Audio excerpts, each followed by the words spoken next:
La historia del papado es fascinante y se remonta a los primeros días del cristianismo.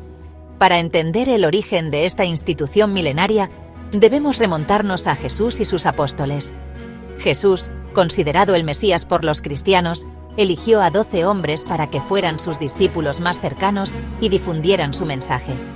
Entre ellos, destacó Simón, a quien Jesús llamó Pedro, que significa piedra. Jesús le confió a Pedro una responsabilidad única. Tú eres Pedro, y sobre esta piedra edificaré mi iglesia. Mateo 16:18. Estas palabras llenas de significado sientan las bases del papado. Jesús designa a Pedro como la roca sobre la cual se construirá su iglesia, otorgándole una autoridad especial. Después de la muerte y resurrección de Jesús, Pedro asumió un papel de liderazgo entre los apóstoles. Se le menciona con frecuencia en el libro de los Hechos de los Apóstoles, liderando la primera comunidad cristiana en Jerusalén y tomando decisiones importantes.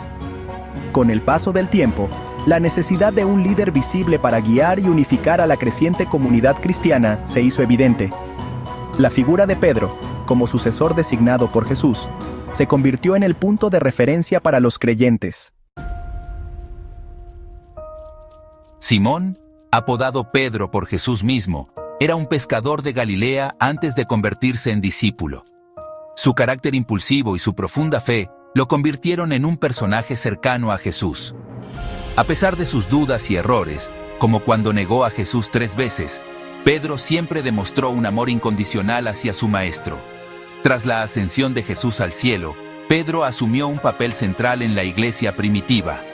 Predicó con valentía en Jerusalén, atrayendo a miles de personas al cristianismo. Su liderazgo se basaba en la autoridad que Jesús le había otorgado y en su testimonio directo de la resurrección. Según la tradición, Pedro viajó a Roma, capital del Imperio Romano, para difundir el mensaje cristiano.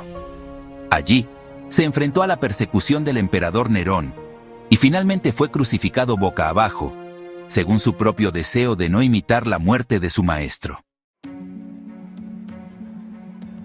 Los primeros siglos del cristianismo estuvieron marcados por la persecución por parte del Imperio Romano. Los cristianos eran acusados de ateísmo y de subvertir el orden establecido.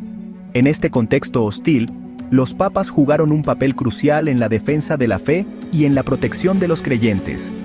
Un ejemplo notable es el Papa Clemente I, quien a finales del siglo I escribió una carta a la comunidad cristiana de Corinto, instando a la unidad y la obediencia a los líderes de la Iglesia.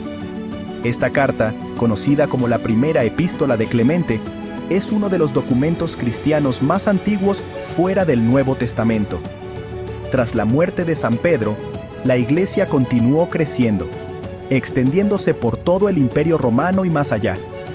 Los sucesores de Pedro en Roma, conocidos como papas, del griego papas, que significa padre, heredaron la responsabilidad de guiar a la comunidad cristiana.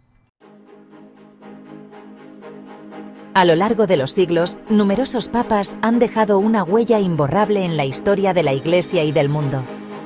Sus acciones, enseñanzas y decisiones han influido en el curso de la historia, dando forma a la civilización occidental y más allá. Uno de los papas más importantes fue León I, conocido como León Magno. En el siglo V, cuando el Imperio Romano se desmoronaba bajo la presión de las invasiones bárbaras, León I se enfrentó al temible Atila el Huno, convenciéndolo de que no saqueara Roma. Otro papa destacado fue Gregorio I, conocido como Gregorio Magno.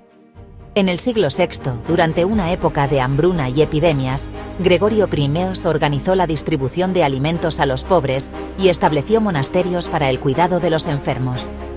También envió misioneros a evangelizar a los pueblos germánicos, contribuyendo a la cristianización de Europa.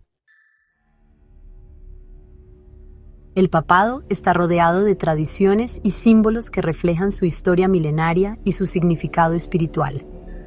Algunas de estas tradiciones se remontan a los primeros siglos del cristianismo, mientras que otras se han desarrollado con el paso del tiempo.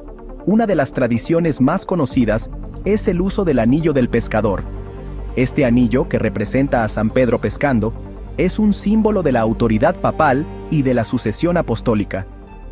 cada papa recibe un nuevo anillo al inicio de su pontificado, y este se destruye a su muerte. Otra tradición importante es el uso de la tiara papal. Esta corona triple, que representa la triple autoridad del Papa como padre de la Iglesia, pastor universal y vicario de Cristo, se utilizaba en ceremonias solemnes. Sin embargo, su uso fue abandonado por el Papa Pablo VI en 1963, como símbolo de humildad y servicio. La muerte de un papa marca el fin de su pontificado e inicia un período de transición hasta la elección de su sucesor. Cuando un papa fallece, se llevan a cabo una serie de rituales tradicionales para honrar su memoria y preparar la elección del nuevo pontífice. Uno de los primeros pasos es la verificación oficial de la muerte del Papa. Antiguamente, se golpeaba suavemente la frente del Papa con un pequeño martillo de plata mientras se le llamaba por su nombre de pila. Si no había respuesta, se declaraba oficialmente la muerte del Papa.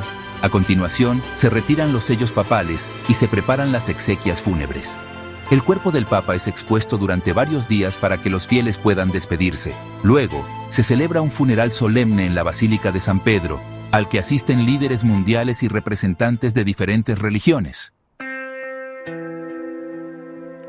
En la actualidad, el Papa sigue siendo una figura de gran importancia a nivel mundial. Como líder de la Iglesia Católica, con más de 1.300 millones de fieles en todo el mundo, el Papa es un símbolo de unidad y esperanza para millones de personas. El Papa Francisco, el pontífice número 266, ha destacado por su mensaje de misericordia, su compromiso con los pobres y marginados, y su llamado a la protección del medio ambiente. Francisco ha roto con algunas de las tradiciones más rígidas del papado, adoptando un estilo más cercano a la gente. A través de sus viajes pastorales, sus encíclicas y sus discursos, el Papa Francisco busca promover la paz, el diálogo interreligioso y la justicia social. Su liderazgo ha revitalizado a la Iglesia Católica y ha inspirado a personas de diferentes credos y culturas.